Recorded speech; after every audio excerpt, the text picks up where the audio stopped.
Buenas noches, bienvenidos y bienvenidas a CNN Tiempo de día martes. Vamos a comenzar el programa del día de hoy, por supuesto, como todas las noches, haciendo la invitación a que se queden con nosotros para que puedan planificarse y conocer las temperaturas de toda esta semana. Hay algunas novedades que les voy a contar en los próximos minutos. Pero también quiero ofrecerles una conversación, proponer un tema que tiene que ver con geografía, con planificación territorial, con un importante premio también que ha reconocido a un destacado profesional chileno. Me refiero al doctor Hugo Romero, académico del Departamento de Geografía de la Facultad de Arquitectura y Urbanismo de la Universidad de Chile. Les cuento que este profesional, doctor en Geografía, recibió el premio IGU, que entrega la Unión Geográfica Internacional, donde se reconoce a la práctica geográfica distinguida. El profesor Romero destaca por su trabajo sobre la aplicación responsable del conocimiento geográfico y su colaboración con comunidades no académicas, entre muchas otras cosas.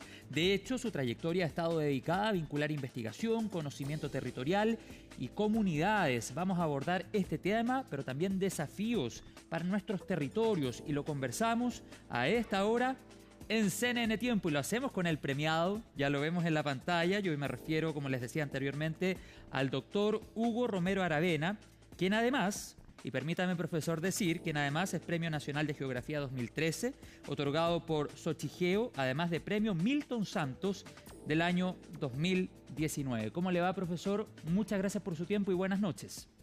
Buenas noches, José Miguel. Encantado de saludarte y poder comunicarme con ustedes. Muchas gracias por su tiempo. Y bueno, se suma a lo que decía anteriormente, este nuevo reconocimiento a nivel internacional que usted va a recibir en el mes de agosto en Turquía. Se viene un viaje para recibir este galardón. Y lo primero que quisiera preguntarle, con su tremenda trayectoria, ¿qué significa para usted este reconocimiento internacional cuando muchos de sus objetivos como profesional de la geografía ha sido precisamente llevar el conocimiento y traspasarlo lo más simple posible a las comunidades y a la población en general? Yo creo que significa esencialmente una invitación a que este conocimiento geográfico se profundice y desde luego se difunda de una mejor manera, y esencialmente también que en el proceso educativo general la geografía, el conocimiento del territorio, de los riesgos, de las oportunidades y de todo aquello que significa vivir en un país como Chile, sean una materia de discusión, Mm. materia de tratamiento e incorporación a nuestra vida cotidiana. A mí me da la impresión que este premio, como otros que he tenido el honor de recibir, más bien están dando cuenta de una necesidad de que la geografía sea parte de nuestra vida cotidiana, que cada uno de nosotros reconozca que es geógrafo de su propia vida. Claro que sí, mire qué interesante la reflexión que hacía anteriormente. Y el hecho que este premio sea otorgado a nivel internacional por una prestigiosa y reconocida organización, ¿qué lo hace deducir a usted sobre cómo ellos observan los territorios latinoamericanos y particularmente el territorio chileno?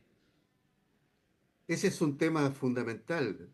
Efectivamente, hasta ahora estos organismos internacionales como la Unión Geográfica Internacional y en general todos los organismos que formulan políticas, planes y programas de escala global no necesariamente reconocen la particularidad de los territorios que tienen por principio que administrar, que proponer, que gerenciar, ¿no?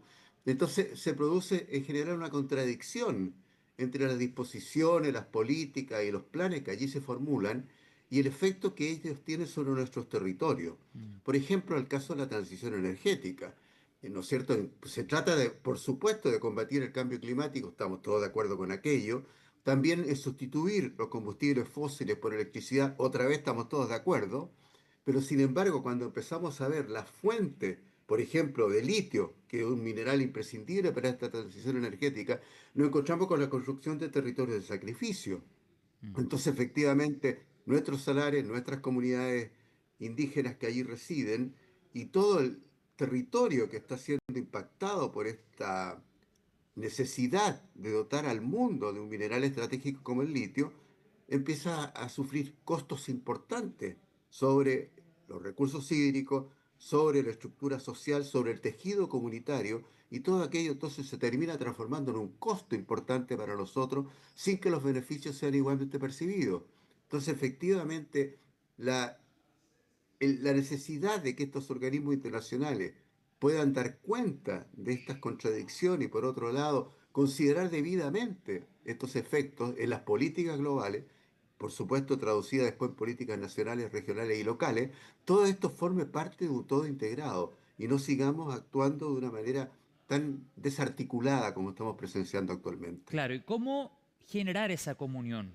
¿Cuál es la reflexión que usted hace en torno a ese tema, profesor? Me parece que un primer punto es justamente el que creo yo otorga este premio, en el sentido de dotar a los científicos, a los estudiosos latinoamericanos de las oportunidades de los medios de difusión, de sus alcances, sus conocimientos, para que efectivamente representen el pensamiento del sur global, de esta otra parte del mundo, que igualmente requiere un tratamiento equitativo, que requiere por supuesto una comprensión y en el caso de la ciencia en particular una cooperación mayor entre aquellos países que disponen de grandes recursos para producir conocimiento y aquellos como nosotros que todos sabemos no destinan los recursos necesarios para poder disponer de toda aquella ciencia, no solo la ciencia convencional, la ciencia indígena, la ciencia local, todo aquello que considera o termina generando un sistema de valor, un sistema de conocimiento con el cual podríamos adoptar mejores decisiones y lo que es más importante, decisiones inclusivas, decisiones democráticas, decisiones favorables para nosotros. Creo que esa es una gran tarea y por supuesto que me preocupa, desde luego, esta situación en la cual nos encontramos en el caso de la ciencia chilena, que no dispone de todos los recursos necesarios para poder tener en cuenta asuntos tan relevantes como los que estamos conversando. Claro, en ese sentido ve con cierta preocupación tal vez que la autoridad no esté dando cierta preponderancia a los conocimientos científicos. ¿A eso se refiere particularmente con el objetivo de poder llevarlos a cabalidad a las comunidades y a la ciudadanía toda? Claro que sí, por supuesto, ese es el tema central. Aumentar claramente nuestra capacidad de predicción, nuestra capacidad de comprensión y de gestión, por ejemplo, en la naturaleza en la cual residimos. Por ejemplo, frente a los desafíos globales que enfrentamos, cambio climático, crisis hídrica, contaminación atmosférica y tantos otros. Por ejemplo, enfrentar con la ciencia la llamada permisología, que evidentemente, si no disponemos de conocimientos precisos, profundos, ¿no? Que efectivamente nos permitan adoptar decisiones con toda la complejidad que ello implica, evidentemente estaríamos avanzando muchísimo más y estaríamos ofreciendo a la sociedad unas perspectivas más optimistas de desarrollo, de inclusión y esencialmente una narrativa más completa que nos lleve a generar esperanza, que creo que es una de las cuestiones que hoy día veo quizás más debilitadas en el país. Se escucha a la academia, profesor. No le pregunto solo por el nuevo gobierno, sino haciendo un repaso histórico o tal vez reciente de las últimas administraciones. En general, ¿existe esa escucha activa? A mí me da la impresión que eso no ocurre, desafortunadamente, y una de las características principales de los países que no son auténticamente desarrollados. O sea, lo que quiero decir, que en aquellos países donde efectivamente la ciencia constituye un pilar fundamental para la toma de decisiones, y esa ciencia es generada de forma adecuada, con los recursos necesarios, en las instituciones a cargo de ella, no solamente las universidades, también las empresas privadas, los organismos del Estado, todos contribuyendo a generar ese conocimiento para adoptar decisiones, pero esencialmente porque existe un diálogo permanente entre las necesidades de la sociedad, la necesidad de la gestión gubernamental, por ejemplo, la necesidad de la empresa y la producción de conocimiento. Esos vínculos son absolutamente fundamentales para adoptar buenas y permanentes decisiones y creo que en general en Chile eso no ocurre. Y a Así propósito que me de... parece que Sí, esto por es un favor. punto fundamental. A propósito de decisiones, de toma de decisiones oportunas, quisiera hacerle una pregunta aprovechando también su tremenda trayectoria profesional y me gustó también un concepto que usted utilizó al inicio de la entrevista cuando decía, de alguna u otra manera, todos somos geógrafos de nuestro propio territorio.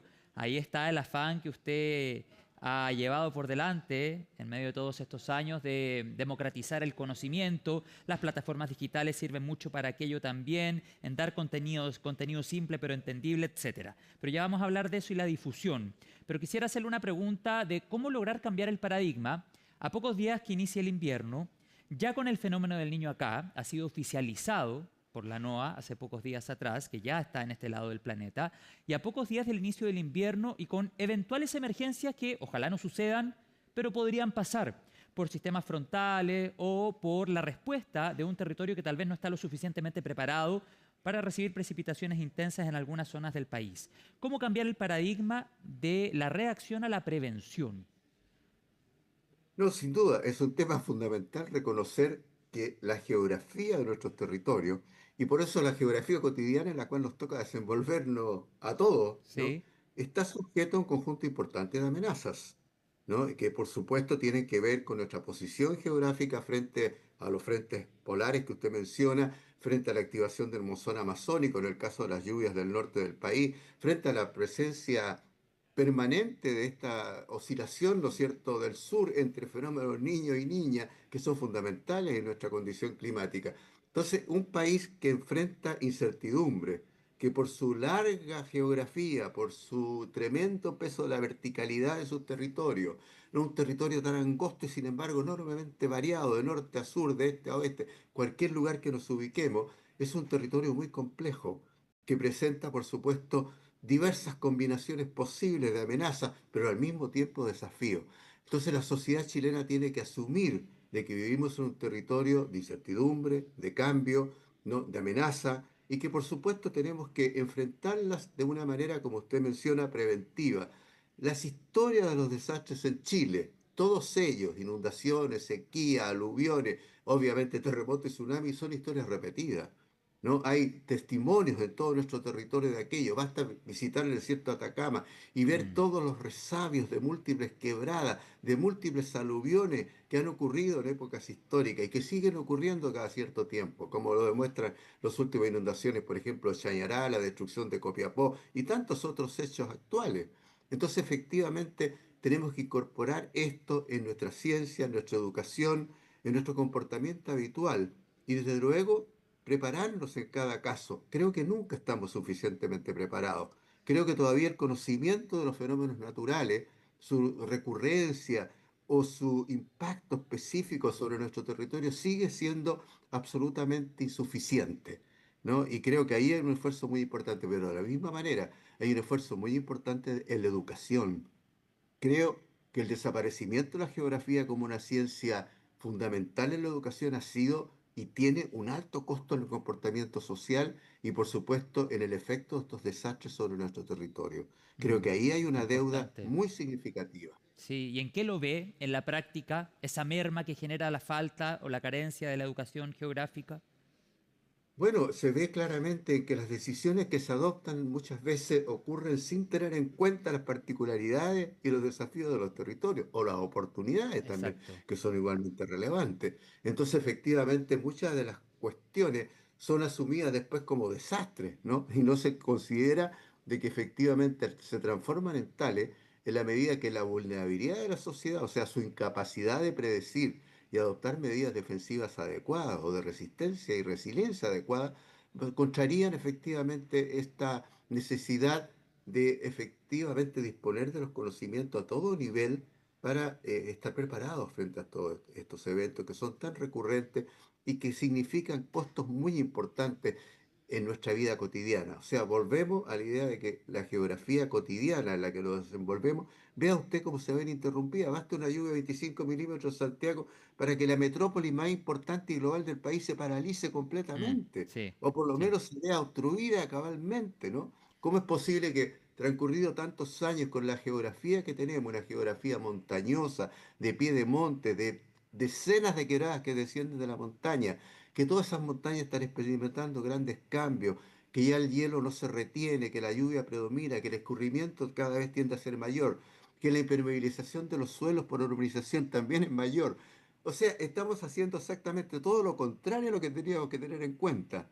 Y Mm. eso efectivamente tiene un costo, y tiene un costo en vida, tiene un costo económico Obvio. y tiene un costo importante en la perturbación de nuestra vida y de nuestras opciones de desarrollo. Entonces creo que si sumáramos todo aquello, efectivamente garantizaría que tendríamos que adoptar medidas preventivas mucho mejores. Y Claro. esas medidas preventivas deberían efectivamente brindarnos seguridad. Y la seguridad de los seres humanos frente a su territorio es un derecho humano, Por que el supuesto. Estado tiene que Obvio. garantizar, que la ciencia tiene que absolutamente divulgar y que desde luego la sociedad tiene que comprender y actuar en consecuencia. Creo que Mm. esos aspectos no están siendo debidamente considerados hasta ahora. Claro, y no todos los territorios de nuestro país responden por igual a estas contingencias meteorológicas, no todos los territorios están preparados para diferentes contingencias o eventos que puedan suceder de tanto en tanto, y también es muy importante, y suma lo que usted reflexionaba, profesor, el empoderamiento con conocimiento de nuestras comunidades, de la población en general, que sepan el suelo que están pisando, que lo conozcan a cabalidad, o por ejemplo, ante una emergencia, que sepan cómo reaccionar, etcétera.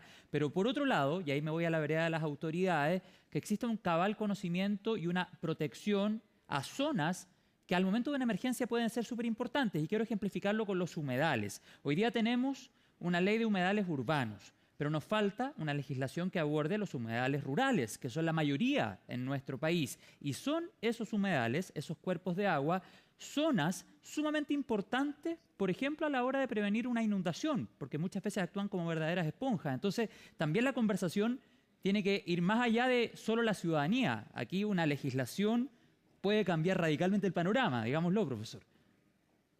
Bueno, imagínense, yo estoy en este momento en La Serena, Ya, ¿no? La Serena es una ciudad de humedales, ¿no? Y efectivamente estos humedales no solamente regulan el escurrimiento, no solamente aseguran una biodiversidad adecuada, no solamente constituyen moderadores térmicos por importantes, ejemplo, ¿no? claro. O sea, el conjunto de servicios ambientales que presta un humedal es enorme, es probablemente inconmensurable y todavía muy desconocido. Muchos de esos humedales han sido declarados, como usted también lo menciona, humedales urbanos, pero eso no implica ningún esfuerzo institucional, ninguna dotación de recursos y ningún programa de capacitación y participación ciudadana en su protección. Entonces lo que tenemos aquí en La Serena es que humedales como el del río Elqui se ven amenazados permanentemente por una urbanización, ¿no? El humedal del Coirón que queda acá es otro de los que efectivamente constituyen reservas de humedad fundamentales, ¿no? Además de protección de las zonas costeras ante una zona de tsunami, Mm, ¿no? Todo aquello no está debidamente considerado. Y la urbanización procede a eliminarlos de la práctica o a reducirle una mínima expresión, ¿no? De tal manera que dejan de cumplir ese conjunto de claro, funciones que son absolutamente primordiales. Entonces ahí se observa una dicotomía o una incomprensión, una falta de diálogo y por supuesto una falta de diálogo científico entre los urbanizadores, la autoridad reguladora y la comunidad que efectivamente tiene que hacer suya la defensa de estos cuerpos de agua tan mm, valiosos. sí, Entonces, efectivamente, esos diálogos creo que son necesarios a todo nivel, en todo momento y en todas las regiones del país, porque cada una de esas regiones, como usted menciona, tiene un conjunto de especificidades. La geografía tiene esa particularidad, ¿no? Refleja características de cada sector que son muy distintos, más en un país como el nuestro, que va del exacto. desierto árido del planeta hasta los campos de hielo permanente, ¿no? Pasando por todos los gradientes posibles. Entonces, cada uno de estos lugares tiene su propia geografía, y esa geografía muchísimas veces perfectamente conocida por los habitantes locales, y sin embargo no es considerada en planos preventivos ni tampoco en decisiones de la Eso, autoridad. De sí. esa manera se genera también una contradicción política, ¿no? Entre quienes toman decisiones y las comunidades que ven que sus conocimientos, sus necesidades y particularmente su seguridad no está siendo debidamente reconocida. Profesor, bueno, agrego también la necesidad de una ley de costa sólida, robusta, que proteja nuestros bordes costeros, por ejemplo, de una urbanización o de una presión inmobiliaria, lo pongo en esos términos, cuando se sobreconstruyen bordes costeros con consecuencias súper evidentes. Yo creo que todos tenemos en la retina lo que pasó con los socavones en las dunas de Concón. Para finalizar, profesor, quisiera hacerle una pregunta que tal vez tiene como mensaje central una invitación, una reflexión a las nuevas generaciones. ¿Con qué mensaje nos deja? A mí me parece que el mensaje más importante es que cada uno de nosotros sea geógrafo de su territorio. Vale decir que vea, sistematice y ojalá con el apoyo de la educación y la ciencia lo que sucede en su propio lugar, en su propio hábitat. ¿Qué rol juega la naturaleza? ¿Qué rol juega el paisaje? ¿Y qué rol juegan, por supuesto, las amenazas, las oportunidades, las vicisitudes e incertidumbres? ¿Cómo preparar a la sociedad para que cada uno de nosotros participe activamente en brindarse seguridad para todos y desde luego proteger la naturaleza, poder ponderar debidamente decisiones económicas, por ejemplo, con decisiones ambientales? Creo que eso tampoco está ocurriendo.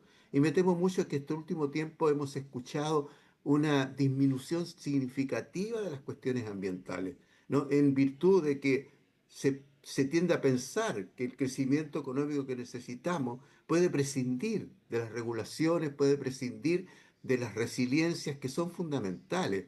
Entonces, efectivamente, si no consideramos adecuadamente como ciudadanos, ¿no?, cada una de estas cuestiones, corremos el riesgo de aumentar nuestras dificultades, nuestros peligros, y eso tiene unos costos altísimos, Sí. no solamente desde el punto de vista económico y social, sino también cultural, ¿no? Entonces, efectivamente, creo que es un momento oportuno para hacer un llamado a la autoridad y a la sociedad en general para que incorporemos la geografía como una disciplina fundamental para todos, ¿no? Porque justamente nos va a brindar la capacidad de observar las particularidades y dificultades y oportunidades de nuestros propios espacios de vida.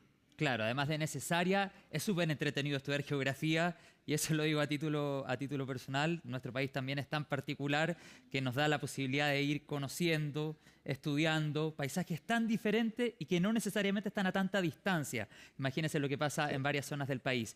Doctor Hugo Romero, profesor académico, le quiero agradecer esta conversación con CNN Tiempo. Recordemos, usted acaba de recibir el premio IGU que entrega la Unión Geográfica Internacional y que en el mes de agosto va a ir personalmente hasta Estambul, en Turquía, a recibirlo. Buen viaje y ahí nos cuenta cómo le fue. Muchas gracias. Espero hacerlo en representación de todos mis compatriotas, de todos ustedes también, porque de ustedes depende el que estos mensajes lleguen a la sociedad. Muchísimas gracias por esta entrevista. Gracias, que tenga una muy buena noche y gracias por sus reflexiones. Nos deja con varios mensajes el profesor Romero para analizar lo que pasa en nuestros territorios alrededor de nosotros. Nos vamos a la pausa a esta hora en CNN Tiempo. Al regreso, revisamos el pronóstico en todo nuestro territorio, precisamente.